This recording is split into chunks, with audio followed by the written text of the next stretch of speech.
खुशामदीद इस्तकबाल करते नाजरीन आपका कश्मीर उज़्मा के आज दिन भर के इस उर्दू खबरनामे में मैं हूं आपके साथ शब्बीर वानी।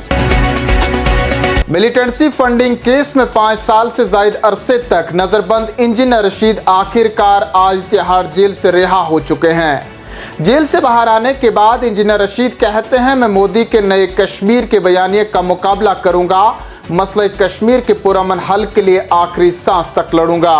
मेरी लड़ाई उमर अब्दुल्ला से बड़ी है, आवाम को मुत्तहिद करने के लिए जा रहा हूं, ना कि उन्हें तकसीम करने के लिए। उन्होंने कहा, मोदी का नया कश्मीर का बयानिया बुरी तरह नाकाम हो गया है, जिसका सबूत मेरे हलके के लोगों ने 4 जून को दिया है। मेरे लिए वोट दरअसल मोदी के नए कश्मीर के बयानिए के खिलाफ रेफरेंडम था, जो नाकाम हो गया है। उमर अब्दुल्ला के बारे में पूछे गए एक सवाल के जवाब में इंजीनियर रशीद कहते हैं, उमर कुर्सी के लिए लड़ रहे हैं, मेरी लड़ाई अपने लोगों के लिए है। लंदन में वक्त गुजारने और तिहाड़ जेल में वक्त गुजारने में काफ़ी फ़र्क है। वहीं जम्मू और कश्मीर नेशनल कॉन्फ्रेंस के नायब सदर उमर अब्दुल्ला ने बुध के रोज़ लोगों से अपील की कि वो असेंबली इंतखाबात में सोच समझकर अपने हक राय दही का इस्तेमाल करें। उन्होंने कहा कि पार्लिमानी इलेक्शन में जज्बाती होकर बहुत से लोगों ने इंजीनियर रशीद के हक में वोट का इस्तेमाल किया। उनके मुताबिक इंजीनियर रशीद को जमानत मिलने पर भारतीय जनता पार्टी ने इसका खैर मकदम किया, जिससे ये आया हो रहा है कि कहीं न कहीं दाल में कुछ तो काला नज़र आ रहा है।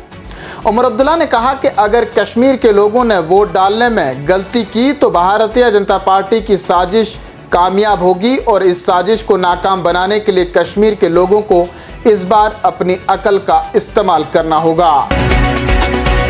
इधर पीडीपी सदर और साबिक वज़ीर आला महबूबा मुफ्ती ने कहा कि इंजीनियर रशीद को पार्लियामेंट सेशन के दौरान रिहा किया जाना चाहिए था, ताकि वो उस वक्त अवाम की बात कर सकते थे। उन्होंने कहा कि इंजीनियर रशीद को आज इलेक्शन के दौरान इसलिए रिहा किया गया है ताकि वो लोगों से वोट मांग सकें। इंजीनियर साहब को पार्लियामेंट सेशन के दौरान रिहा किया जाना चाहिए था, ताकि वो उस वक्त लोगों की बात कर सकते, जो कि फ़ायदेमंद होता। कांग्रेस सदर मल्लिकार्जुन खड़गे ने आज अनंतनाग में इंतखाबी रैली से खिताब करते हुए कहा कि अगर कांग्रेस नेशनल कॉन्फ्रेंस अलायंस को इक़्तिदार मिला तो तजारत पेशा खवातीन को बगैर सूद 5 लाख रुपए कर्जा और हर कुंबे को 50 लाख रुपए हेल्थ इंश्योरेंस दिया जाएगा। उन्होंने कहा कि जम्मू कश्मीर के रियासी दर्जे की बहाली कांग्रेस का पहला कदम होगा। वो अपने बयान में मजीद कहते हैं कि भारतीय जनता पार्टी की गलत पॉलिसियों के नतीजे में इस वक्त जम्मू कश्मीर के लोगों को मुश्किलात का सामना करना पड़ रहा है। वो अपने खिताब में ये भी कहते हैं कि कश्मीरी पंडितों की घर वापसी की खातिर साबिक वज़ीर आज़म डॉक्टर मनमोहन सिंह ने जो वादा किया था, उसको हर हाल में पूरा किया जाएगा। जमाती इस्लामी के साबिक रुकन अब्दुल रहमान शाला ने बारामूला हल्का इंतखाब से आज़ाद उम्मीदवार के तौर पर कागजात नामजदगी जमा किए। इस दौरान उन्होंने कहा कि हम बगैर किसी खौफ के इलेक्शन लड़ रहे हैं।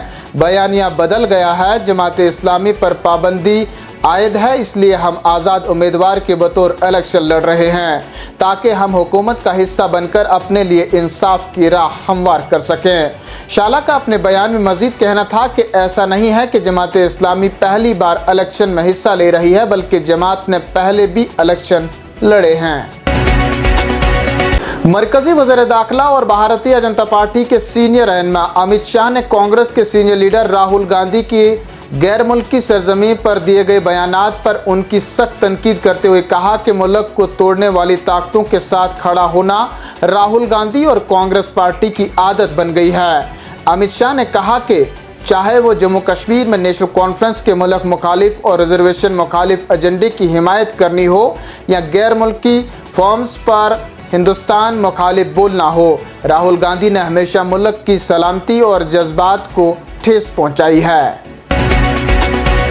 जम्मू के अखनूर सेक्टर में बैनुल-अक़वामी सरहद पर पाकिस्तानी फौज की बिला इश्तियाल फायरिंग के नतीजे में एक बीएसएफ एहलकार जख्मी हुआ है। दिफाई तर्जुमान ने बताया कि आज सुबह सरहद पार से बिला इश्तियाल फायरिंग का एक वाक़ा पेश आया।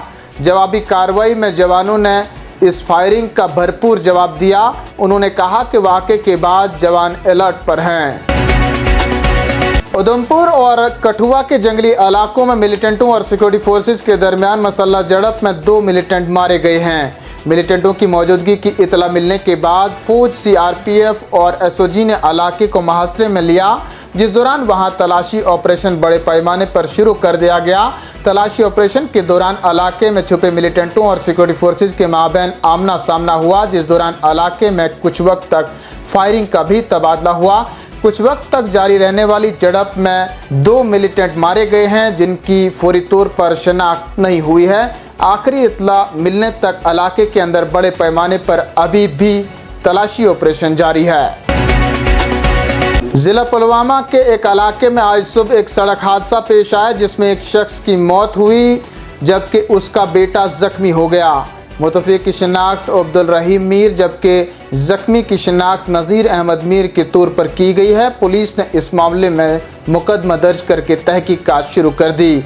वहीं किश्तवाड़ के एक इलाके में भी एक सड़क हादसा पेश आया, जिसके नतीजे में एक शख्स जाँ बहक हो गया जबकि उसका साथी ज़ख्मी हालत में अस्पताल मुंतकिल कर दिया गया है। इधर साबिक वज़ीर और शुमाली कश्मीर की बांडीपुरा असेंबली नशिस्त से आज़ाद उम्मीदवार उस्मान मजीद ने बुध को कहा कि उन्हें डर है कि 1987 में जो कुछ हुआ था वो दोबारा हो सकता है। कश्मीर में 1987 के इंतखाबात में बड़े पैमाने पर धांधली की गई थी। मजीद ने कहा कि नेशनल कॉन्फ्रेंस कांग्रेस इत्तेहाद माजी में जम्मू कश्मीर के लिए महंगा साबित हुआ है और मुझे 1987 की धांधली के दोबारा होने का खदशा है।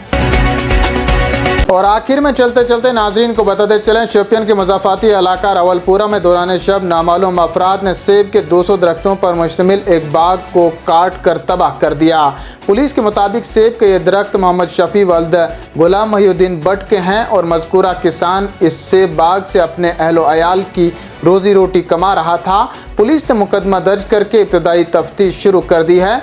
वहीं ज़िला तरक्याती कमिश्नर शोपियान ने इस वाक़े को संगीन जराइम करार देते हुए कहा कि एक मेहनती किसान की मईशत को नुकसान पहुंचाने वाला अमल है, जिसे किसी भी सूरत में बर्दाश्त नहीं किया जाएगा। इन्हीं खबरों के साथ नाजरीन आज का शुमारा इख्तिताम को पहुंचता है। अपने मेज़बान शबीर वानी को दीजिए इजाज़त। देखते रहें कश्मीर उज़्मा।